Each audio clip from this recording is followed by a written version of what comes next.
Hello everyone, कैसे हैं आप सब। My name is Rahul Kumar और आप मुझे देख रहे हैं केमिस्ट्री द मैजिक चैनल पर। आज का हमारा टॉपिक है नेफ्थेलीन। इसमें हम पढ़ने वाले हैं सिंथेसिस ऑफ नेफ्थेलीन को, फिजिकल और केमिकल प्रॉपर्टीज़ के बारे में पढ़ेंगे। तो चलिए सबसे पहले देखते हैं कि नेफ्थेलीन होता क्या है। तो चलिए लिखिए मेरे साथ, कॉपी और पेन लेके बैठिए और लिखिए मेरे साथ कि क्या है। देखिए, पॉली न्यूक्लियर हाइड्रोकार्बन,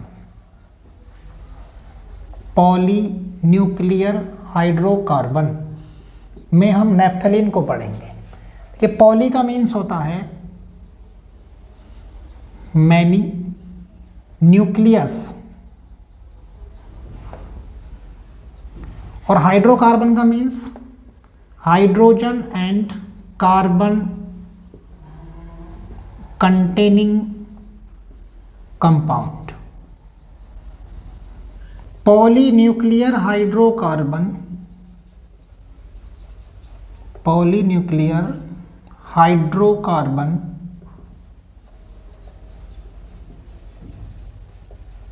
को दो कैटेगरी में डिवाइड कर सकते हैं। एक तो कैटेगरी है आइसोलेटेड रिंग हाइड्रोकार्बन,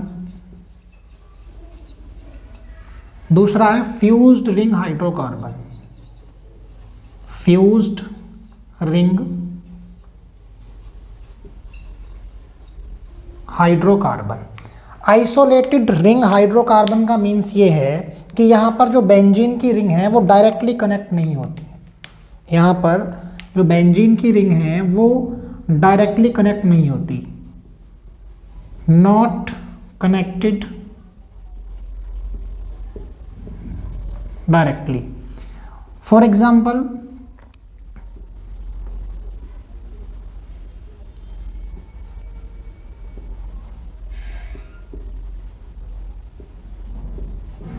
ये क्या है, डाइफेनिल मैथेन, डाइफेनिल मैथेन, या फिर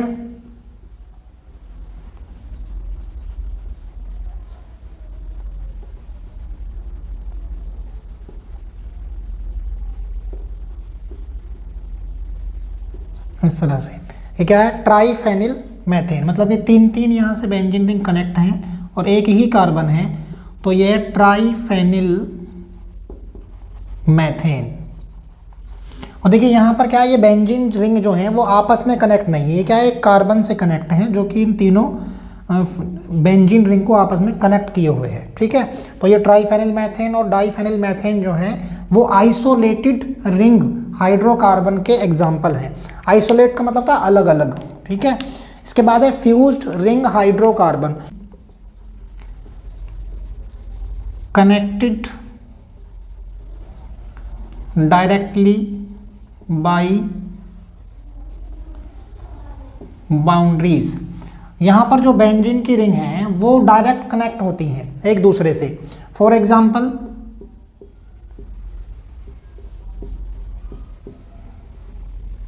ये देखिए, ये क्या है, नेफ्थेलीन है। यहाँ पर ये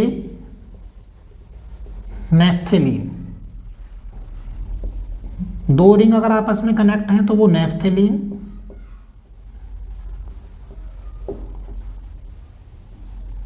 और अगर यहाँ पर तीन रिंग जो है वो इस तरह से कनेक्ट हैं तो वो होगा एंथ्रासीन, एंथ्रासीन। ठीक है, तो इसी तरह से जो है और भी कंपाउंड हो सकते हैं, लेकिन हम आज पढ़ने वाले हैं इसको। सिंथेसिस ऑफ नेफ्थेलीन को शुरू करेंगे। चलिए नोट कीजिए इसको एक बार। तो चलिए शुरू करते हैं सिंथेसिस ऑफ नेफ्थेलीन को। देखिए, नेफ्थेलीन जो है, नेफ्थेलीन में क्या होता है, दो बेंजीन रिंग वो आपस में कनेक्ट होती हैं। अगर मैं यहाँ से इसको नंबरिंग या तो यहाँ से करेंगे या फिर यहाँ से या फिर इधर से कहीं से भी कर सकते हैं। तो इसमें देखो 1 2 3 4 5 6 7 8 9 और 10। यहाँ पर टोटल कार्बन कितने होते हैं, 10, C10। और यहाँ देखो, इन दोनों कार्बन के पास हाइड्रोजन अवेलेबल होता नहीं है, बाकी सभी कार्बन के पास हाइड्रोजन एटम होता है।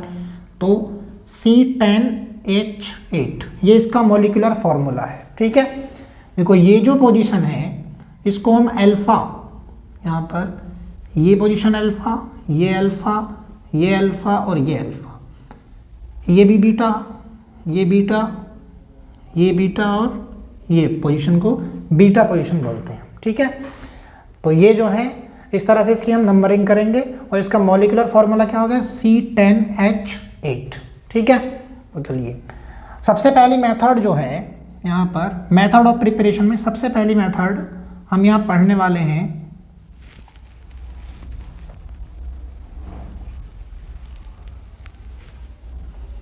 पहली मेथड है बाई 4-फेनिल ब्यूट 1-इन।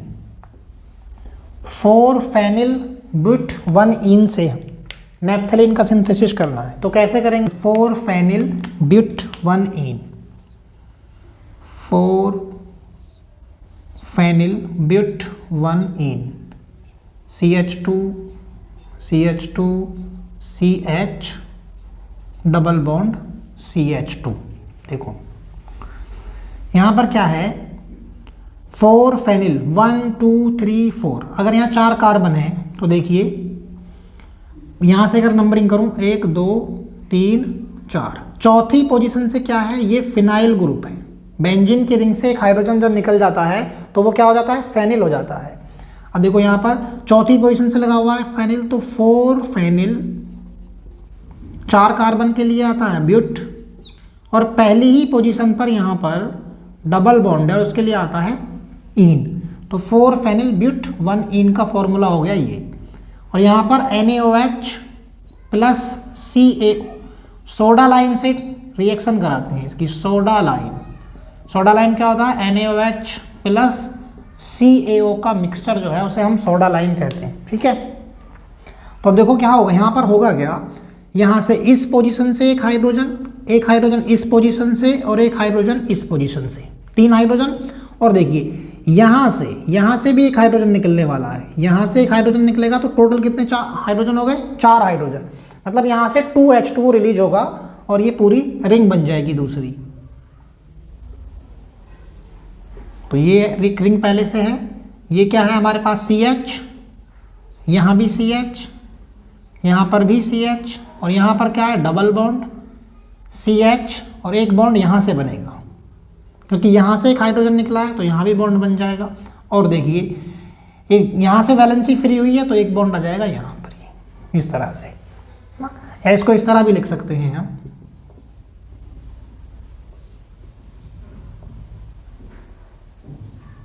ये ठीक है, तो ये क्या हो गया? नैप्थेलीन हो गया, नैप्थेलीन बन गई ये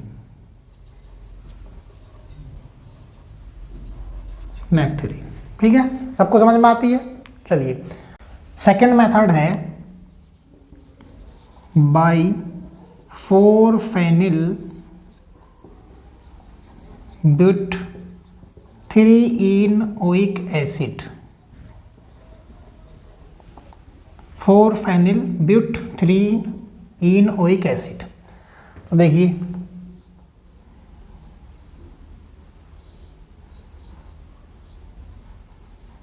CH double bond CH CH2 COOH। देखिए ये क्या है? कार्बोक्सिलिक ग्रुप है, इसी को प्रायोरिटी देंगे अगर हमें नंबरिंग करनी है, इसका नाम लिखना है तो 1 2 3 4। चौथी पोजीशन से फिर से देखो ये क्या है? फेनिल ग्रुप लगा हुआ है, तो ये हो गया 4-फेनिल 4 कार्बन के लिए ब्यूट।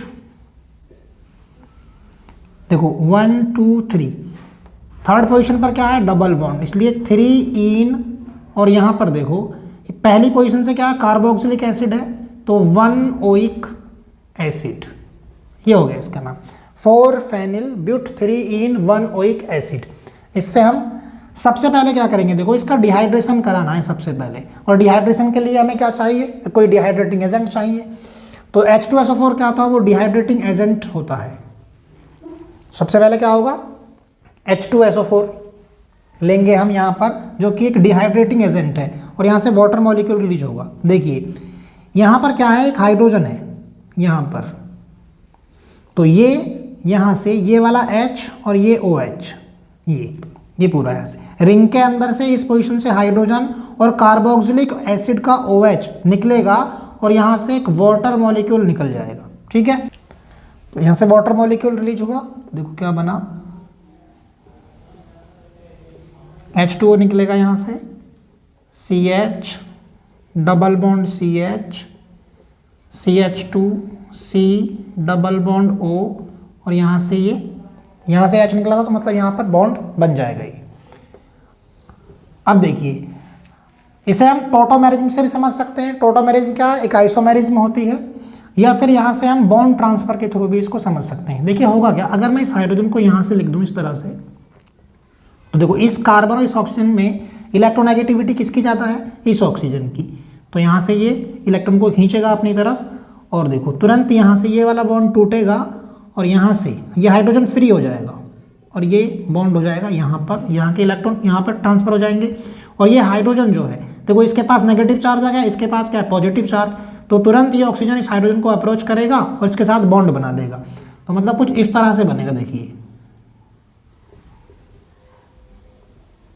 CH double bond CH C, यहाँ पर हो जाएगा OH CH, और ये यहाँ आ जाएगा डबल बॉन्ड। ठीक है, ये इस तरह से। चलिए ये हो गया अल्फा नेफ्थॉल। ठीक है, अब देखो जिंक डस्ट के साथ इसकी रिएक्शन कराएंगे।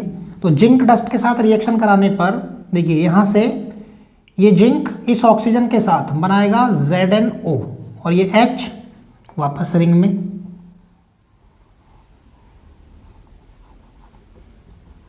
Double bond CH CH CH, और यहाँ पर ये, और यहाँ पहले से रिंग है। या फिर इसको हम क्या लिख सकते हैं, इस तरह से भी लिख सकते हैं,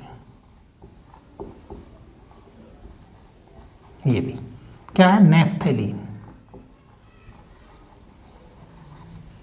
सबको समझ में आ गई है। देखो एक बार फिर से देख लीजिए, देखो हमें बनाना है by four phenyl but three enoic acid से। तो सबसे पहले तो हमें इसका फॉर्मूला लिखना है। फॉर्मूला क्या था, 4-फेनिल ब्यूट 3-इन-1-ओइक एसिड का ये फॉर्मूला है ना। चौथी पोजीशन से क्या है, फिनोल फेनिल ग्रुप लगा हुआ है, तीसरी पोजीशन पर डबल बॉन्ड है, और पहली पोजीशन पर कार्बोक्सिलिक एसिड है। तो सबसे पहले कराएंगे डिहाइड्रेशन। H2SO4 जो है वो बहुत अच्छा डिहाइड्रेटिंग एजेंट होता है। तो यहाँ से सबसे पहले देखो इसका OH और इस रिंग का हाइड्रोजन मिलकर के क्या बनाएंगे, H2O। तो यहाँ पर देखो ये बनेगा, ये क्या है, अल्फा नेफ्थॉल है कीटो फॉर्म में। इसको हम टोटोमेरिज्म के थ्रू भी समझ सकते हैं, या फिर बॉन्ड ट्रांसफर भी करके। तो देखिए होगा क्या, सबसे पहले देखो यहाँ से ये पाई इलेक्ट्रॉन यहाँ शिफ्ट होने की कोशिश करेगा। ठीक है, इस पर क्या आएगा, नेगेटिव चार्ज। यहाँ से ये बॉन्ड, ये जो हाइड्रोजन है, यहाँ से ये बॉन्ड टूटेगा, और ये इलेक्ट्रॉन कहाँ शिफ्ट हो जाएगा, इस पोजीशन पर। ये हाइड्रोजन फ्री हो गया, इसके पास नेगेटिव चार्ज है, तो ये इस हाइड्रोजन को अप्रोच करेगा अपने साथ बॉन्ड बनाने के लिए, और यहाँ पर ये OH बन जाएगा। देखो ये बन गया ना, और ये कहाँ, ये जो इलेक्ट्रॉन है कहाँ शिफ्ट हो गया, इस पोजीशन पर। तो यहाँ पे आ जाएगा डबल बॉन्ड ये। ठीक है, अब देखो जिंक डस्ट के साथ इसकी रिएक्शन कराएंगे। तो देखो ये जिंक जो है इस ऑक्सीजन के साथ क्या करेगा, ZnO बनाएगा, और ये H वापस में रिंग में चला जाएगा, है ना। और ये इस तरह से नेफ्थेलीन की फॉर्मेशन होगी। तो सबको समझ में आ गई है मेथड। चलिए नोट कीजिए इसे, आगे चलते हैं। सबसे इंपॉर्टेंट यही है, हावर्थ सिंथेसिस। हावर्थ सिंथेसिस ये जो है 5 स्टेप रिएक्शन होती है, 5 स्टेप रिएक्शन है। और यहाँ पर कराएंगे क्या, सबसे पहले देखो फर्स्ट स्टेप में, स्टेप फर्स्ट में क्या होगा, फ्रीडल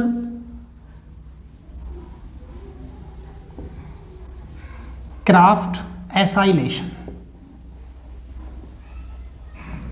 बेंजीन की रिएक्शन सक्सिनिक एनहाइड्राइड से कराने वाले हैं। बेंजीन की रिएक्शन होगी सक्सिनिक एनहाइड्राइड से। ये क्या है, बेंजीन सक्सिनिक एनहाइड्राइड, C मतलब O, C double bond O, C double bond O, CH2 CH2, ठीक है। और फ्रीडल क्राफ्ट रिएक्शन जो है उसके लिए कंडीशन क्या होती है, यहाँ पर हम एनहाइड्रस AlCl3 यूज करने वाले हैं। एक लुईस एसिड है ये AlCl3। तो सबसे पहले क्या होगा, यहाँ से बॉन्ड ब्रेक होगा, ये भी हो सकता है ये भी, और यहाँ से ये ऑक्सीजन, देखो यहाँ ये बॉन्ड ब्रेक होने के बाद ये यहाँ से इस हाइड्रोजन को अप्रोच करेगा, यहाँ से जो हाइड्रोजन है, तो यहाँ से हाइड्रोजन निकलेगा और ये क्या होगा, इसके साथ बॉन्ड बना लेगा, और इसके साथ बॉन्ड बनाएगा तो देखिए CO CH2 CH2 CO और यहाँ से OH OH, ये मतलब यहाँ से हाइड्रोजन निकला और उस ऑक्सीजन के साथ जुड़ करके यहाँ पर OH बन गए, ठीक है। और यहाँ देखो पहले से ये रिंग इसमें है, ये हो गया इसका फर्स्ट स्टेप। सेकंड स्टेप में, स्टेप नंबर सेकंड, क्लीमेंसन रिडक्शन होगा, क्लीमेंसन रिडक्शन। देखो क्लीमेंसन रिडक्शन जो है वो किससे होता है, जिंक अमलगम से, जिंक अमलगम या HCl की प्रेजेंस में होगा। हाँ, तो क्लीमेंसन रिडक्शन किसका होगा, वो जो बना है यहाँ पर, ये क्या है, इसका नाम है 3-बेंजोइल प्रोपेनोइक एसिड, ठीक है। इसका क्लीमेंसन रिडक्शन होगा। देखिए इसको यहाँ लिखते हैं,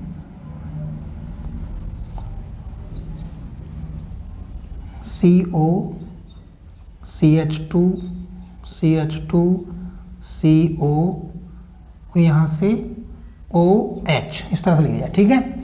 तो देखो ZnHg4H, जिंक अमलगम की प्रेजेंस में। देखो ये क्या है, CO, यहाँ से ये ऑक्सीजन और यहाँ से दो हाइड्रोजन H2O, वाटर मॉलिक्यूल निकलेगा। यहाँ से देखिए ये ऑक्सीजन और यहाँ से दो हाइड्रोजन H2O, और यहाँ पर जो दो H हैं वो कहाँ जा करके ऐड हो जाएंगे, जहाँ से ऑक्सीजन रिलीज हुआ है, जहाँ से ऑक्सीजन रिलीज हुआ है, ठीक है। तो ये CH2 CH2 CH2 COOH, ठीक है, ये हो गया। यहाँ पर 4H हमने यूज किए थे, यहाँ से 2H इस ऑक्सीजन के साथ H2O बना लिए, जो दो हाइड्रोजन हैं वो यहाँ पर जाकर के इसकी जगह जुड़ गए, ठीक है। अब देखिए तो ये क्या बना, इसका नाम क्या है, गामा ब्यूटाइरिक एसिड, है ना, या 1 2 3 4, या फिर IUPAC नाम क्या होगा इसका, 4-फेनिल ब्यूटेनोइक एसिड। इसका कॉमन नेम क्या है, गामा ब्यूटाइरिक एसिड। ये स्टेप नंबर सेकंड हो गया। स्टेप नंबर थर्ड में क्या होगा, देखो इस तरफ लिख देता हूं मैं, स्टेप नंबर थर्ड,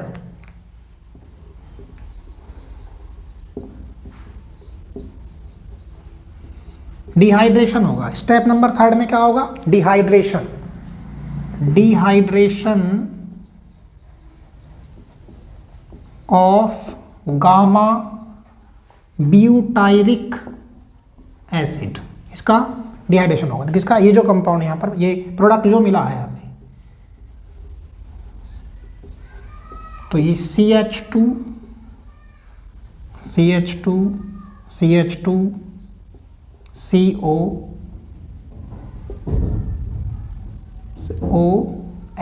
ये तो देखिए यहाँ से OH और यहाँ इस पोजीशन से एक हाइड्रोजन, यहाँ से, यहाँ पर रिंग के अंदर जो हाइड्रोजन है वहाँ से एक हाइड्रोजन, मैं इसको यहाँ लिख देता हूँ इस तरह से, ये वाला H, और ये यहाँ से क्या होगा, वाटर मॉलिक्यूल रिलीज हो जाएगा, जिससे कि ये रिंग जो है वो क्लोज हो जाएगी, दूसरी वाली रिंग जो है ये भी क्लोज हो जाएगी।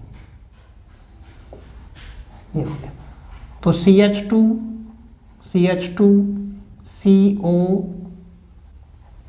CH2 और ये, ठीक है, और ये बना अल्फा टेट्रालोन, ठीक है, अल्फा टेट्रालोन, ये बन गया। सही है, सबको समझ में आता है? देखो एक बार फिर से देख लीजिए बड़े ध्यान से। हावर्थ सिंथेसिस में क्या है? हावर्थ सिंथेसिस जो है 5 स्टेप रिएक्शन होती है। सबसे पहले स्टेप नंबर फर्स्ट में फ्रीडल क्राफ्ट एसाइलेशन होगा। एसाइलेशन मीन्स हमें यहाँ पर एनहाइड्राइड ले सकते हैं आप। क्या है ये? सक्सिनिक एनहाइड्राइड है, सक्सिनिक एनहाइड्राइड। सक्सिनिक एनहाइड्राइड की रिएक्शन किसके साथ कराएंगे? बेंजीन के साथ। तो सबसे पहले देखो क्या होगा, यहाँ से ये बॉन्ड ब्रेक होगा। ये बॉन्ड ब्रेक होने के बाद इस ऑक्सीजन के साथ क्या बनाएगा? देखो यहाँ से जो हाइड्रोजन निकलेगा वो इस ऑक्सीजन के साथ क्या बना लेगा? OH। तो ये 3 बेंजोइल प्रोपेनोइक एसिड मिल जाएगा हमें फर्स्ट स्टेप में। सेकेंड स्टेप में 3 बेंजोइल प्रोपेनोइक एसिड जो हमें मिला है उसका क्लीमेंसन रिडक्शन होगा। जिंक अमलगम इसका रिडक्शन कराएगा। तो देखो यहाँ पर जिंक अमलगम की प्रेजेंस में रिडक्शन का मतलब क्या होता है? Addition of hydrogen. तो यहाँ पर हम हाइड्रोजन को ऐड कराएंगे। अब देखो होगा क्या, यहाँ से ये ऑक्सीजन निकलेगा पूरा, ये ऑक्सीजन, और यहाँ से 2 हाइड्रोजन को लेकर के 2H2O बन जाएंगे। यहाँ पर यहाँ के जो 2 हाइड्रोजन बचे हुए हैं वो जाकर के यहाँ ऐड हो जाएंगे। तो यहाँ क्या हो गया? CH2, ये आ गया ना CH2। बाकी सब कुछ वैसा ही है, ठीक। और इसका नाम क्या है? गामा ब्यूटायरिक एसिड या फिर 4 फेनिल ब्यूटेनोइक एसिड, ठीक है। स्टेप नंबर 3 में क्या होगा? देखो स्टेप नंबर 3 में होगा डिहाइड्रेशन। और डिहाइड्रेशन देखो यहाँ पर H2SO4 की प्रेजेंस लगाएंगे, हाँ H2SO4 की प्रेजेंस में होगा। तो dehydration of gamma butyric acid. अब डिहाइड्रेशन कैसे होगा? देखो यहाँ पर एक OH ग्रुप है पहले से, बेंजीन के रिंग के अंदर का ये हाइड्रोजन इसके साथ H2O बनाएगा और यहाँ से डिहाइड्रेशन हो जाएगा। डिहाइड्रेशन का मीन्स क्या होता है? Removal of water. तो यहाँ से वाटर निकल जाएगा और ये रिंग यहाँ से देखो इसकी भी वैलेंसी फ्री, इसकी भी, तो यहाँ पर क्या होगा? बीच में सिंगल बॉन्ड के थ्रू ये रिंग क्लोज हो जाएगी, ठीक। अल्फा टेट्रालोन इसका नाम है। अब देखिए 4th स्टेप में क्या होगा, उससे पहले देखो इसको नोट कर लीजिए। अच्छा यहाँ पर लिखता हूँ मैं एक बार और, 4th स्टेप यहाँ लिख देता हूँ, स्टेप 4। 4th स्टेप में क्या होगा? फिर से इसका एक बार रिडक्शन होगा, Clemmensen reduction. Clemmensen reduction of alpha tetralone, alpha tetralone, ये जो बना है।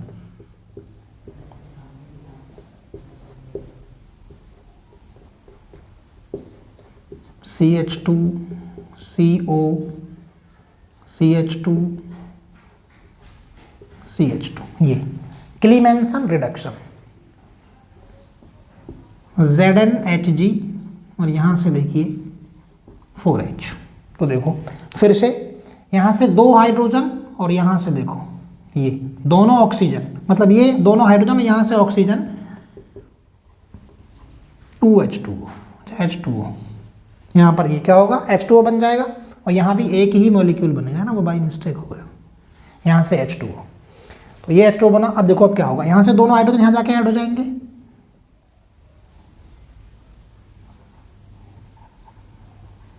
CH2 CH2 CH2 CH2, ये बना, ठीक है। स्टेप नंबर 5 देखिए,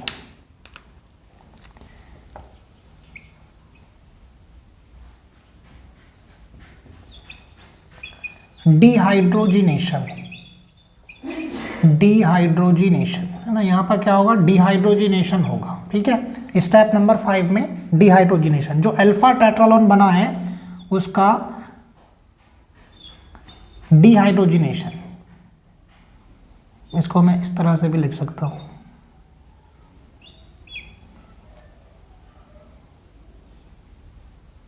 ये अल्फा टेट्रालीन, अल्फा टेट्रालीन जो बना है यहाँ से क्या होगा? इसका डिहाइड्रोजिनेशन होगा ना। इसको हम इस तरह से भी लिख सकते हैं। अभी जो हमने पीछे प्रोडक्ट बनाया है वो क्या था? यहाँ पर CH2 CH2 CH2 CH2 है ना। तो देखिए यहाँ से हम करेंगे क्या? सेलेनियम या फिर पैलेडियम की प्रेजेंस में क्या होगा? देखो यहाँ से एक हाइड्रोजन यहाँ से एक, यहाँ से एक, यहाँ से इन चारों पोजीशन से एक एक हाइड्रोजन निकलेगा और यहाँ से अगर हाइड्रोजन निकलेगा तो क्या होगा? देखो इनकी वैलेंसी फ्री हो जाएंगी, इसलिए यहाँ पर बीच में यहाँ पर और यहाँ पर ऑल्टरनेट पोजीशन पर क्या होगा, डबल बॉन्ड आ जाएगा।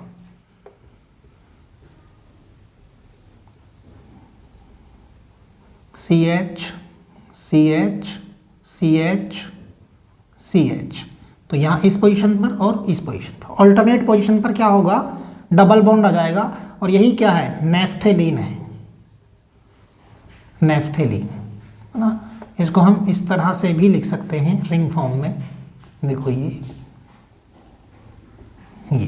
ये हमें मिल गया हमारा प्रोडक्ट नेफ्थेलीन। ठीक है, फाइनल स्टेप में क्या था, ये हमारे पास अल्फा टेट्रालीन था, और अल्फा टेट्रालीन में हमने सेलेनियम या फिर पैलेडियम की प्रेजेंस में क्या होगा, इसका डिहाइड्रोजिनेशन हो जाएगा।